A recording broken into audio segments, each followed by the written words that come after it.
Yeah, that statement came from the Toledo family attorney, and that attorney told me that the family is disappointed with Fox's decision. Members of the National Guard shooting rubber bullets, but members of the crowd, they're also throwing objects at them, glass bottles, water bottles, and even fireworks, as Gaynor mentioned earlier in the live shot. This is where all of those essential items are supposed to be: the snow shovels, the ice melt, the salt. All of it's gone, and we're just a matter of days before that snow moves in.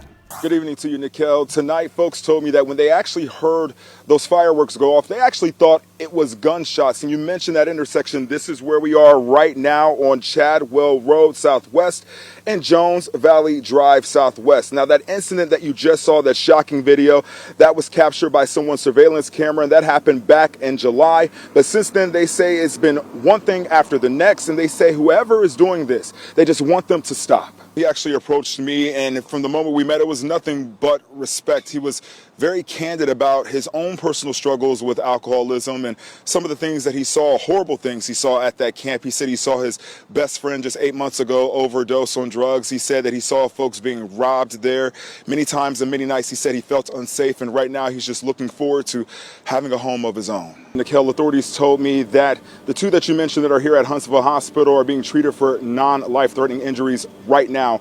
And authorities also say that everyone involved in the shooting, they were all underage. And that's what's frustrating to the folks who live out there near where that shooting happened. Many of them said that parents need to step up and be better parents, and kids need to make better decisions. Like loud firecrackers. Stunned can't even begin to describe what this woman is feeling right now following a shooting that happened just a block over from her home in the area of Max Luther Drive west of Washington Street. It was like pow, pow, pow, pow, pow. It was just like that, and we just like stopped. She's scared, and she doesn't want to show her face on camera, but shortly after she heard the shots, By the time we saw it, it was like, ooh, zoom. she says she saw a white van speed past her house. It's scary and it's very dangerous. Her children inside her home, terrified and confused. Because I have two babies, and like now they running around in the yard, they playing. I like to sit on the porch. She's disappointed that this even happened, and to make matters worse, Huntsville police say everyone involved is underage, and kids in one vehicle were just shooting into another vehicle. The suspect left shortly after, and authorities say they found them a few hours later, where police took two into custody and interviewed them. And as far as the other two in the hospital, this concerned mother says she has some sage words for everyone involved in this mess. Well, I hope they're all okay, and at the same time, if they are a part of whatever's going on, they really need to, think about changing their lifestyle, because it's dangerous. And like I said, bullets don't have eyes, they don't have names, and they could easily hit someone else. Wise words indeed tonight. Now, authorities have not released the name of that minor that was shot and killed tonight. And as of right now, this shooting is still under investigation. I'm reporting live at Huntsville Hospital with coverage you can count on. Rob Sneed, Way 31 News. That her granddaughter was a ray of light. She would enter a room and would just bring an energy with her. She said that that was the Holy Spirit. That's what her grandmother called it. And just to know that this young mother, this loving wife is gone, it just is devastating to this family. We just haven't thought about that kind of outpouring. But we want to say thank you. Thank you for your love. Thank you for helping us celebrate the life well lived of Taylor North. She deserves it, and I know that all of heaven is applauding. A heartfelt message to everyone that's left Taylor North's family messages and kind words. Her grandmother, Rita Sutton, may be fighting back tears, but she leans heavily on her faith to get her through. Those who knew Taylor says this young woman's smile literally brightened up a room. And knowing that she is gone forever is an unimaginable pain for her family and her co-workers and friends. Rita says the last time she saw her granddaughter, she told her, "I love you."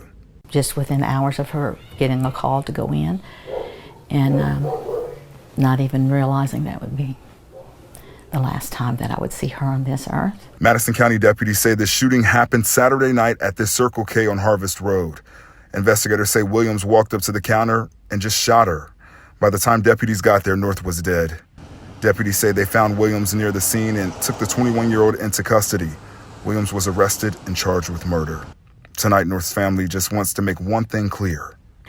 She would want us to use the tragedy, the pain, the loss, the injustice of what happened to her, and turn it for good.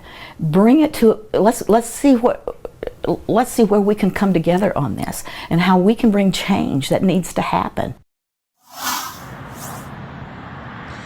And right now, Rita also tells me that she is just asking the community for prayers, and she thanks again everyone for the kind words. As of right now, the family is in the process of making funeral arrangements for Taylor. Reporting live in Harvest with coverage you can count on, Rob Sneed, Way 31 News. That exclusive video I obtained, you can see police officers rushing in and arresting a teenager and bringing him out. Now, while all of that chaos was happening inside, outside you had a row of parents upset, some of them crying, pacing, some of them praying, some of them even knocking on the door trying to get their kids to come out. You say we're going to see your hand? Okay, thank you. Where's your You guys okay? Yeah. Only on WGN News, this is exclusive video. A parent says their child recorded from inside of their classroom the moment Evanston police rushed in and arrested a student during today's lockdown. We are blurring their face to shield their identity, but you can see officers placing the kid in handcuffs. A sigh of relief as students and parents embrace following a school lockdown at Evanston Township High School. I feel happy that it's over with. Orly Schwartz says she was in 9th grade biology class this morning when a teacher got up and locked the doors and told everyone to get down. We ran into the back classroom, and it was kind of the thing oh wow, this is actually happening to me. The thought goes through your head what do I do if someone comes in, or do I text? Who do I text? It's just overwhelming. Those same thoughts were with other students as texts started going out to parents in the district. He just texted me, Mom, I'm scared, and they have us barricaded. Daddy, I'm scared. I'm face down on the ground. Evanston police say this started this morning around 9:30 when an Evanston Police School resource officer was told kids were smoking cannabis in the restroom. ETHS safety staff and the other officer went to the restroom. The investigation also showed that there were 6 other individuals, in addition to these 2, that were in the bathroom at the time. Police arrested 4 of those 6 students rather quickly, but they say 2 other students weren't arrested until some time later. The school went into a lockdown for several hours.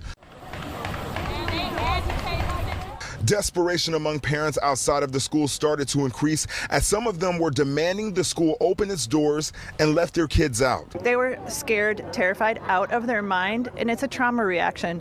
And you get hysterical and you just want your kid out under any circumstance. And so I completely understand them, completely. Police eventually lifted the lockdown around 12:40 this afternoon. No shots fired, no injuries. This comes as a huge relief to Nene Shelton, who says she loves this school, but after what happened today, she's making other plans for her child. Oh, we're going home. We're getting out of here. No, he has to give me me. That's mine. I need him out of there. Our children has been through enough in Evanston right now. Today, authorities told me that they want to be clear that this lockdown has absolutely nothing to do with the shooting that happened November 28th that left 1 teenager dead and 4 other teens injured. Now, today, I also reached out to the district superintendent, and I have not heard back from him. Reporting live in Evanston, Rob Sneed, WGN News. In an exclusive interview with Jessica's family, Way 31 reporter and photographer Demetrius Hurry and I bring you her family's reaction to the tribute that moved so many to tears.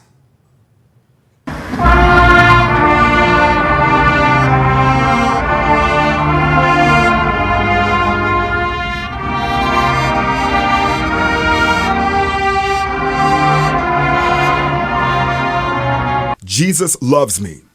With that simple yet strong message in a song, the Alabama A&M band offered comfort to Jessica White's family and friends Saturday afternoon during halftime. But right now, no song and no melody have been able to stop the guilt her older brother Donald White feels. I've always felt a certain level of responsibility for them. As he remembers when he got the call back in July that his baby sister was dead. It was hard to feel like I had failed my parents and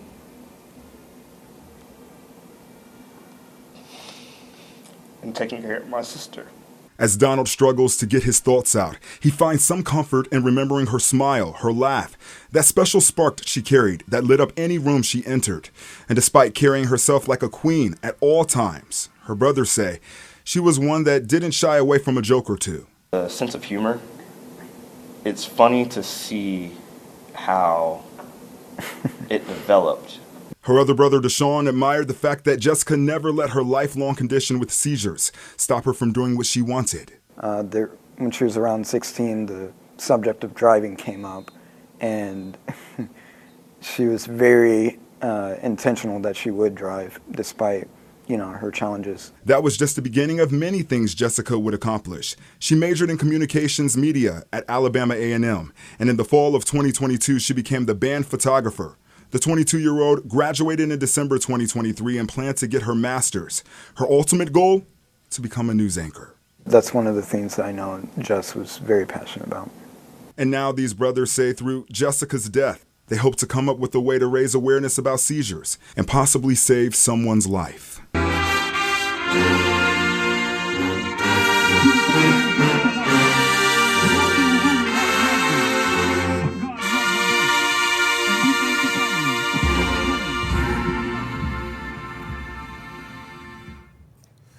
And Jessica's family is thankful for that tribute.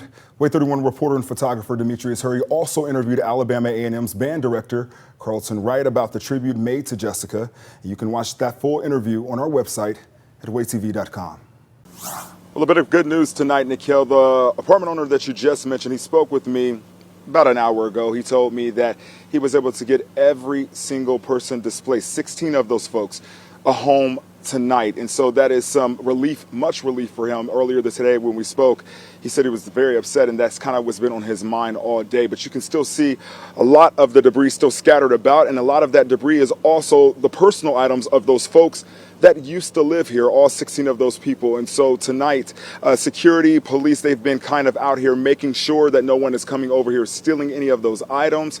And the community earlier today, I spoke with them, and they told me that the pain they feel tonight is just unbearable. And I just told her I was going to miss her and stuff, One of Tina Cook's friends and neighbors lived in this apartment building, Unit B6. My friend, Dorothy, yeah, she lost everything. Tina shared a few sad goodbyes, not knowing where her friend would end up living next. Flames destroyed what was left of this building at Biltmore Place. The apartment owner said off camera he thinks the flames reignited from Sunday's fire at the same apartment building. It was just flames everywhere. It's awful. And they lost every bit of their stuff. Police arrested 37-year-old Jonathan Hughes and charged him with arson Monday. He's the devil. The anger and frustration is shared among many in this close community, not just Tina. I see you getting emotional. What are you crying? Where's that coming from? I feel bad for the people that lost their homes. So, yeah. Yeah, it's hard to see it. Yeah. I'm sorry to see you cry. Thank you. Willa Dupree lives in the building opposite of where the fire happened, and she spent the last several hours looking for a very close friend. Right now, I've lost my cat. I can't find her. She's missing out of all this. She holds out hope that she will find them, but a much bigger prayer right now for the 16 residents that are displaced. I'm so sorry that this happened. I love all y'all, and I hope y'all get another place.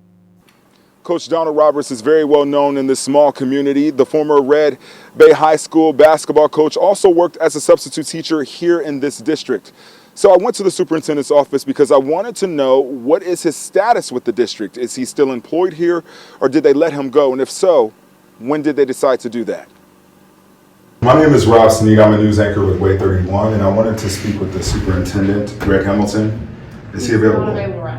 That seems to be the answer many times, and most times no answer is given at all when WAAY 31 reaches out to Superintendent Greg Hamilton regarding Coach Donald Roberts. It's been that way for almost a year, from a state-renowned girls' high school basketball coach to a man now fighting sex crime charges with a mugshot. Coach Roberts turned himself into the Franklin County Sheriff's Office, and he faces 2 counts of sexual contact with a student under 19. The charges sent shockwaves through this small community. It's pretty disgusting. It's terrifying. It's terrifying to you can't send your kids anywhere nowadays. According to police, the alleged actions happened while Coach Roberts was a Franklin County substitute teacher at Red Bay School. Red Bay police say this all started on November 27, 2023. The next day, an investigation started. Authorities say an investigator and school personnel met with 3 underage students and their parents. And since that time, one student withdrew their claims and decided not to pursue charges. Investigators also spoke to Coach Roberts and presented the information to the Franklin County grand jury. I can't believe it here. Red Bay's a good town. Nice people, and different. We've never had any problems at the school. So I just can't believe that. Due to Coach Roberts' status in the community, the Franklin County District Attorney recused himself. Lawrence County District Attorney Eric Jett now presides over the case. And as Coach Roberts now prepares to have his day in court, parents in this community, like Taylor Wells, say they will make sure their kids now know what's appropriate communication with adults and what is not. Parents should definitely watch what their kids are doing, talk to their kids, listen to their kids, because if their kids are going through something, there's going to be signs. An employee here at the office also told me to get a hold of the district's lawyer, Donnie McDowell. And just like Superintendent Eric Hamilton, Donnie McDowell did not return my call. As for Roberts tonight, he is out on bond. In Russellville with coverage you can count on, Rob Sneed, Way 31 News.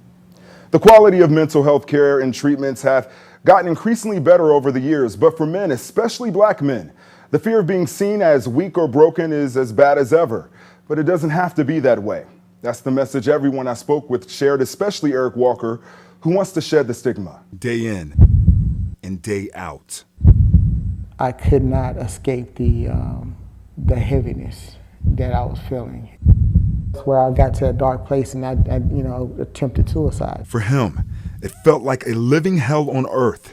The nightmare Eric Walker found himself trapped in, thinking, believing there was no way out.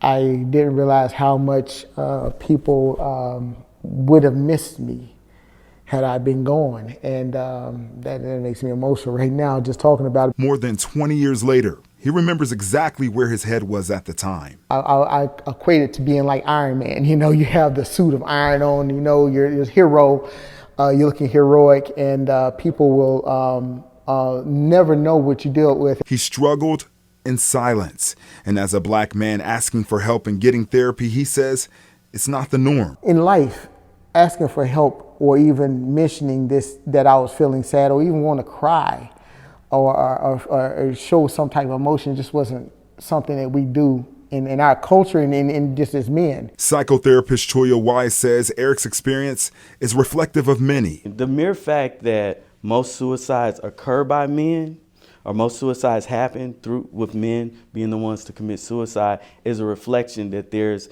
a problem that exists. How is it that it's almost 80% of men that will actually take their lives? According to Johns Hopkins University, suicide rates spike in the spring. When I look at the moment I was at my worst was actually in the spring.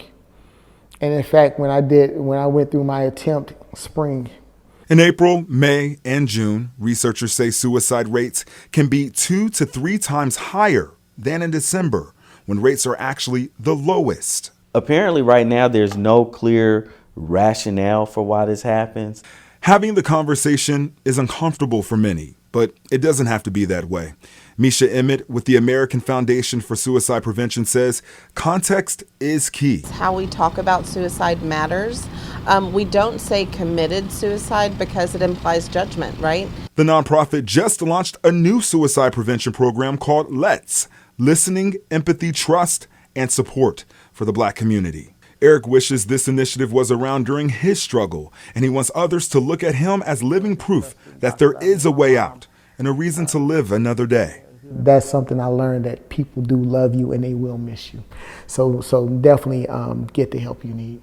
There is a religious component to the topic of mental health and suicide, one just as strong as racial. Hear what local pastors have to say about getting mental help. You'll find that in a digital exclusive when you open the story right now on WayTV.com. With coverage you can count on, Rob Sneed, Way 31 News.